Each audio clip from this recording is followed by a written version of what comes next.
To the Newton Farmers Market. Happy Halloween, everyone. I am Jason Wang, and I am a teacher at Newton South High School and a recent contestant on MasterChef Season 8 on Fox. And I've been coming to the Newton Farmers Market since I was a kid with my mom. Hi, Mom. But the market just has so many different amazing products and amazing vendors and local things, so I highly encourage you, if you haven't been here before, to just take a look around and try something new that you haven't tried before. So fall for me is all about New England, all about apples, and I can't wait for this time of the year because there's rain, there are mushrooms, I like to go foraging, and especially apples, they're the freshest in the fall. And I went to school in upstate New York, so I developed a real passion and enjoyment of different kinds of apples.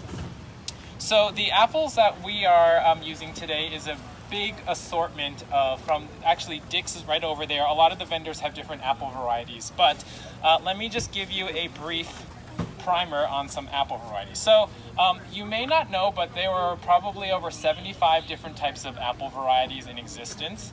A lot of them are hybrids, meaning two varieties were crossed together and then the seed was planted and then a tree grew out of that.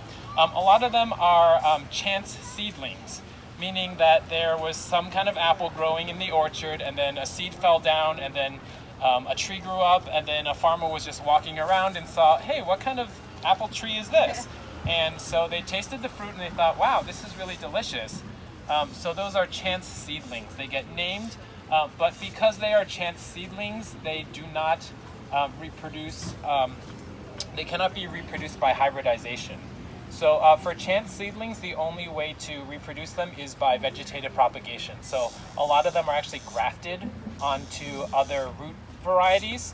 And so those are some of the apples that we have today. So let me point out a couple apple varieties we have today. Okay, so one of my favorites, this one is called Jangy. Jangy is a cross between a Jonathan apple and a Golden Delicious. So Golden Delicious is light green, they have them over here today. But this is one of my favorites. It's multi-purpose for baking, for eating fresh. It has a very full flavor. A little tart, very aromatic, but it holds its shape in lots of different preparations. So this is your Jangy. Now apples, you can see underneath there is the remnant of where the flower was. If they're a little bit underripe, they'll be more greenish underneath. When it's more ripe, the colors kind of come out. So tip for you, if you're buying apples and you're planning on storing them, buy them a little underripe, and that way you can keep them in the fridge. Keep them in a plastic bag in the crisper. They'll keep for quite a long time. Okay, an apple at room temperature will ripen 7 times faster than in a refrigerated situation. This one is a little bit more round. It's called a wine sap. Wine sap apple, it's this kind of beautiful purpley color, but this has kind of a resiny, interesting taste. It's a much thicker texture, a little bit coarser, denser flesh, but this is your wine sap, okay? A really yummy one that you may not have had before, this is called Cameo. So Cameo, if you haven't had before, it's this kind of yellowish color. It has netting on the top here, and it almost looks kind of like a Golden Delicious shape a little bit. Golden Delicious is darker red, but Cameo has a very fine textured flesh, nice and crisp. This is great for snacking and for eating raw, okay? And we have, of course, a whole bunch of other different ones here. You have Honey Crisp. These are some smaller Honey Crisp ones. But Honey Crisp is known for kind of its explosively crunchy texture, right? So large cells in there, so when you bite into it, it's very watery, kind of crunchy. These are probably the most expensive ones you'll buy at the store, but here they're all the same price, so you get a bargain, right? So Honey Crisp is here. Okay, another one here, one of my favorites that I've talked about before, this is called Mutsu. So Mutsu is otherwise known as Crispin apple. And this is originally from Japan, across in Japan. And it has a kind of blocky shape to it. And when it is green, it's been shaded in the sunlight. And when it's super ripe, it will turn a yellow with a nice blush on there. So you get a little suntan, right? So this apple has a very dense flesh as well, but it holds well for baking and cooking. good for eating raw. It has a very kind of aromatic flavor near the skin. This is one of my favorites, and it ripens very late in the season. So if you go apple picking, I don't know if any more orchards are open, but you may see the mutsu is still there right now being picked. Okay, so in terms of apple varieties, which ones are the best ones for cooking? Cooking ones are ones that you need to have hold their shape. If you're making applesauce, things like a Macintosh, that when it cooks, it will liquefy and then you get that nice soft texture. But if you're trying to make apple pie and you have those types of apples in there, by the time you cook it, you cut into it, you have this kind of liquidy mess and you're thinking, what happened? It just wasn't the good kind of apple for cooking. So a mix of different apples will just provide different flavors and textures in your apple pie or apple baked desserts. So just be aware that, I mean, Granny Smith is perfectly fine. A lot of them are not locally grown, so especially this time of the year, make sure that you can try out a couple different varieties that you maybe haven't had before. So caramel dipped apples.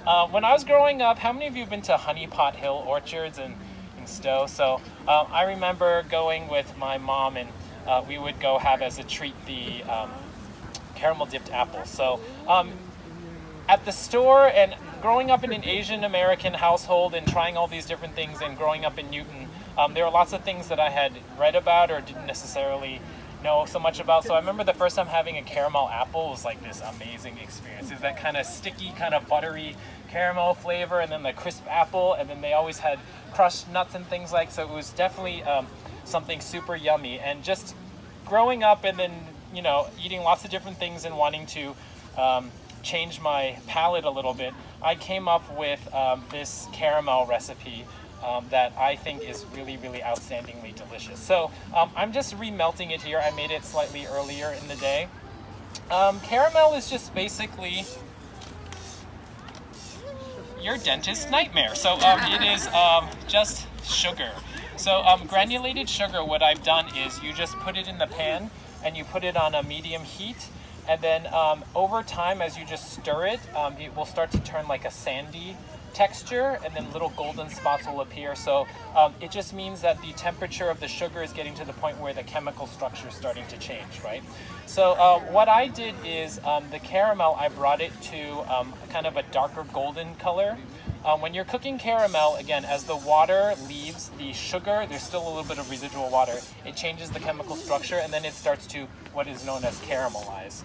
So caramel in its natural state with nothing else is just molten sugar, so it becomes very, very, very hot. So I would just caution you, if you're working with caramel, just be very, very careful, because it will give you very, very nasty burns. So always have maybe a bowl of cold water, ice water near you in case you get it on your skin.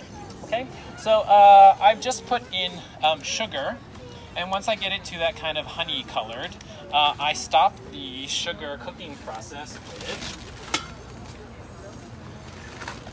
another waste-friendly item, heavy cream. So sugar plus the heavy cream, you actually need the fat in the heavy cream to get that texture for the caramel. But you add in the cream and it will kind of bubble up and spread up, and you have to be careful, you just kind of stir it around gently. But that gives you that nice kind of liquid texture. If you just let the caramel sit by itself, it will just solidify into completely hard. So adding the right ratio of cream in there is important, okay? And then to add a little bit of more flavor and texture, I put in some butter as well. I put in vanilla extract as well, a good amount of salt. Salt kind of helps balance out all the flavors. And you mean for, you know, this type of thing, you can add in different flavors if you want. You can use Grand Marnier, a couple tablespoons. You can put in Kahlua, any type of liqueur if you like it. You can put some whiskey in there.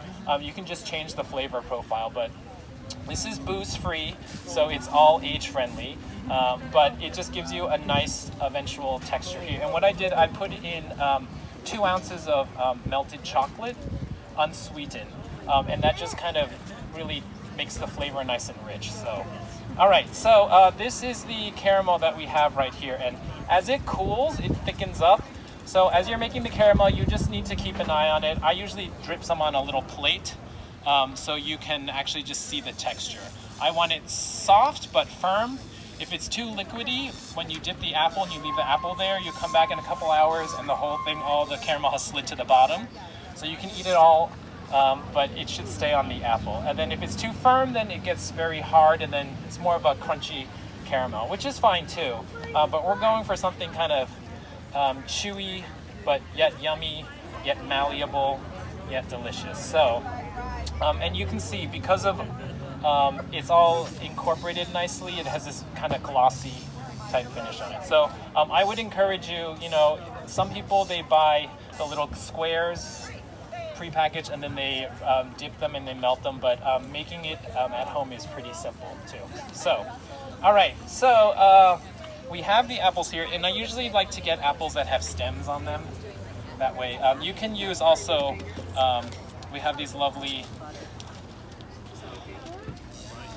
dipper type things here. So you can also put them in, but this way you don't actually puncture the apple, so it will keep a little bit longer. So different toppings that I have here. These are walnuts that I've glazed with maple syrup. So I just toast them in the pan, and then I put some maple syrup in there.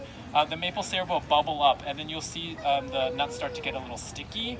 But maple syrup has a wonderful chemical quality that as you keep stirring it and cools, it will crystallize onto the nuts. So you can just pour that. These are great for cocktail ones if you want walnut halves. Healthier options, sunflower seeds. I like to pair a little bit salty with sweet, so I think that's a more adult type flavor combination. So you have sunflower seeds that are here. These are almonds that I toasted in the pan, and I can show you how to do that a little bit later. I have extra. But almonds, and then as they were starting to toast, I sprinkled a little bit of granulated sugar. It melts and starts to caramelize, and then I sprinkled on also some ground ginger powder and some cinnamon.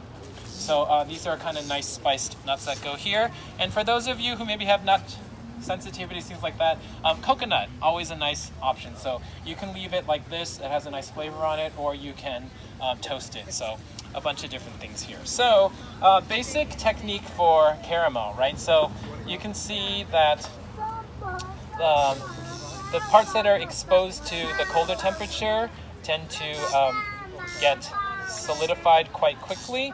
But I'm going to just go in here with this apple, and I realized the better way to do it, instead of swirling it around, you just dip and then tilt, and then you get a nice clean edge on there. So I'm going to just go in, and right now there's enough caramel that we can actually get all the way down there, but you're just dipping in there, and there's going to be quite a lot that drips off. So I would say, just to help you manage your caramel, because normally if you just put it over there, it's going to be a big pile at the bottom.